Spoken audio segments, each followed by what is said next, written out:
পরিবর্তন যাত্রায় আজই রাজ্যে বিজেপির একাধিক কেন্দ্রীয় নেতা। খড়গপুরে পরিবর্তন যাত্রার কর্মসূচিতে কেন্দ্রীয় মন্ত্রী গিরিরাজ সিং, বসিরহাটে পরিবর্তন যাত্রায় উত্তরাখণ্ডের মুখ্যমন্ত্রী পুষ্কর সিং ধামি, আসানসোলে পরিবর্তন যাত্রায় ঝাড়খণ্ডের প্রাক্তন মুখ্যমন্ত্রী অর্জুন মুন্ডা, কোচবিহারে পরিবর্তন যাত্রায় আসছেন কেন্দ্রীয় মন্ত্রী জিতিন প্রসাদ, রায়গঞ্জে পরিবর্তন যাত্রায় আসছেন মধ্যপ্রদেশের মন্ত্রী সাবিত্রী ঠাকুর।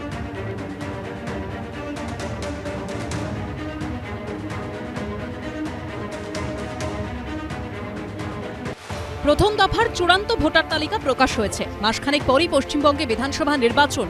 এই আবহেই রঙের উৎসব মিটতেই ফের পরিবর্তন যাত্রায় ঝাঁপাচ্ছে বিজেপি। ১ মার্চ পরিবর্তন যাত্রার সূচনা করেছে বিজেপি। রাজ্যে এসেছেন কেন্দ্রীয় স্বরাষ্ট্রমন্ত্রী অমিত শাহ থেকে রাজনাথ সিং, নীতিন নবীনরা। বৃহস্পতিবার থেকে ফের শুরু হচ্ছে বিজেপির পরিবর্তন যাত্রা। সূত্রের খবর, বৃহস্পতিবার রাজ্যের বিভিন্ন প্রান্তে পরিবর্তন যাত্রায় সামিল হবেন বিজেপির কেন্দ্রীয় নেতা ও মন্ত্রীরা। বসিরহাটে পরিবর্তন যাত্রা কর্মসূচিতে থাকবেন উত্তরাখণ্ডের মুখ্যমন্ত্রী পুষ্কর সিং ধামি, আসানসোলে থাকবেন ঝাড়খণ্ডের প্রাক্তন মুখ্যমন্ত্রী ও বিজেপি নেতা অর্জুন মুন্ডা, কোচবিহারে পরিবর্তন যাত্রায় আসছেন কেন্দ্রীয় মন্ত্রী ও বিজেপি নেতা জিতিন প্রসাদ, রায়গঞ্জে পরিবর্তন যাত্রার দায়িত্বে মধ্যপ্রদেশের বিজেপি নেত্রী ও মন্ত্রী সাবিত্রী ঠাকুর। পাশাপাশি শুক্রবার খড়গপুরে বিজেপির পরিবর্তন যাত্রায় থাকার কথা রয়েছে কেন্দ্রীয় মন্ত্রী গিরিরাজ সিং এর। আমরা জানি এবার মুখোমুখি সংঘর্ষ হবে এবং সংঘর্ষের জন্য আমরা রেডি আছি। তবে পরিষ্কার বলে দিচ্ছি, যদি তৃণমূল কংগ্রেস ভাবে যে আমাদের যাত্রায় ঝামেলা করে যাত্রাকে আটকে দেবে, ইটের জবাব কিন্তু পাথর দিয়ে দেবো, পরিষ্কার বলে দিচ্ছি। সুকান্ত মজুমদার, আপনি কোন যাবেন এলাকা দিয়ে, যদি কেউ প্রশ্ন করে ১০০ দিন কাজ করেছি, ১০০ দিনের টাকাটা দিলেন না কেন মশাই, আবাসের টাকা দেননি কেন, বাংলার টাকা দিচ্ছেন না কেন, তখন যদি সুকান্ত বাবুদের লোকেরা তখন যদি ইটপাটকেল মারে, খারাপ কথা বলে, তাহলে প্রভোকেশনটা কাদের তরফে হচ্ছে? সূত্রের খবর, ১০ই মার্চ পর্যন্ত চলা এই পরিবর্তন সভায় থাকবেন বিজেপির একাধিক কেন্দ্রীয় নেতা। পরিবর্তন যাত্রার শেষে ব্রিগেডে সভা করবে বিজেপি। সেখানে উপস্থিত থাকার কথা প্রধানমন্ত্রী নরেন্দ্র মোদীর। শিবাশিস মৌলিকের রিপোর্ট, এবিপি আনন্দ, কলকাতা। বিধানসভা নির্বাচনের দামামা বেজে গেছে। যে কোনো দিন ভোটের নির্ঘণ্ট ঘোষণা হতে পারে।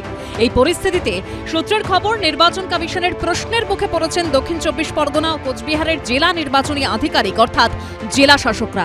সূত্রের দাবি, দুই জেলার নির্বাচনী প্রস্তুতি দেখে রীতিমতো বিরক্ত কমিশন। পশ্চিমবঙ্গের ভোট প্রস্তুতি খতিয়ে দেখতে সোমবার ভার্চুয়াল বৈঠকে বসেন জাতীয় নির্বাচন কমিশনের deputy election commissioner Gyanesh Bharti. সূত্রের খবর, সেই বৈঠকে ভোট প্রস্তুতি তুলে ধরে প্রতিটি জেলা প্রশাসন, যেখানে দক্ষিণ ২৪ পরগনা ও কোচবিহারের ভোট প্রস্তুতিতে খামতি সামনে আসে। সূত্রের খবর, প্রস্তুতি ছাড়া কিভাবে বৈঠকে অংশ নিয়েছেন প্রশ্ন করা হয় দক্ষিণ ২৪ পরগনা ও কোচবিহারের জেলা শাসকদের। চিতাই শীতলকুচিতে যে ঘটনা ঘটেছে সর্বজনবিদিত, আর ডায়মন্ড হারবারের ডায়মন্ড চক,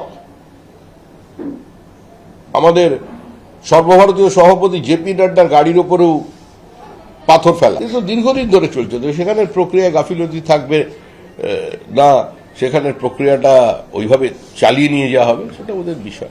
নির্বাচন কমিশন কিসে সন্তুষ্ট নয়, তার মানে এটা ধরে নিতে হবে বিজেপির অসুবিধা হচ্ছে। তার কারণ হচ্ছে নির্বাচন কমিশন হচ্ছে বিজেপির দলদাস, এজেন্ট, দালাল। বিজেপির গণসংগঠন, শাখা সংগঠনের মতো কাজ করছে। তারা যাদেরকে খারাপ বলবে, তারা যাদের কাজে সন্তুষ্ট হবে না, ধরে নেবেন বিজেপি সেখানে সামলাতে পারছে না, তাই নির্বাচন কমিশনকে দিয়ে নানা রকম বদনাম ছড়িয়ে তারা তাদের কোনো চক্রান্ত কিছু করার চেষ্টা করছে।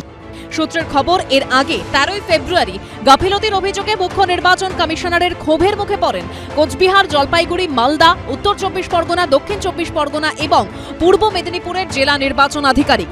এদিকে কমিশন সূত্রে মঙ্গলবার পর্যন্ত ৪,১৫,০০০ বিবেচনাধীন ভোটারের নিষ্পত্তি করা হয়েছে।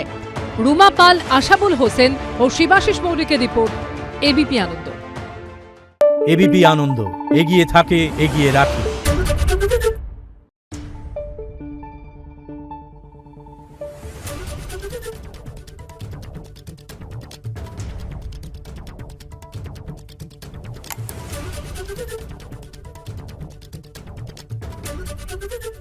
এবিপি আনন্দ, এগিয়ে থাকে, এগিয়ে রাখে।